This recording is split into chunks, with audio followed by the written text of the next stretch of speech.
కుక్కట్పల్లిలో పక్కన శేర్లింగంపల్లిలో వచ్చిన బుల్డోజరు రేపు జూబ్లీహిల్స్ కు రావద్దంటే మాగంటి సునీత గోపీనాథ్ గారిని గెలిపించండి. మీకు మేము అండగా నిలబడతాం. మేము ఖచ్చితంగా మీకు ఆ బుల్డోజర్లకు అడ్డంగా అవసరమైతే వచ్చి పండుకుంటాం. నేను మీకు ఒక మాట ఇస్తున్నా. సునీతమ్మ గురించి మాట్లాడుతున్నారు వాళ్ళు కొంతమంది. ఆడపిల్ల కదా, ఆమె ఏం చేస్తుంది, కష్టం వస్తే పోయి చెప్పుకునే సౌలత్ ఉంటుందా ఆడపిల్ల దగ్గరికి అంటున్నారు.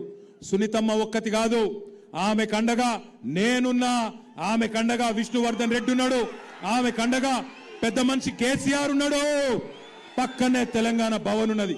అర్ధరాత్రి ఫోన్ చేసినా అర్ధ గంటల మీ ముంగట ఉంటాం. మీ కాంగ్రెస్ వాడు ఎవడొచ్చి గుండాగిరి చేసినా వాళ్ళని గల్లాబట్టి నిలదీసే బాధ్యత మాది. భయపడకండి, భయపడవద్దని చెప్పి నేను విజ్ఞప్తి చేస్తున్నా.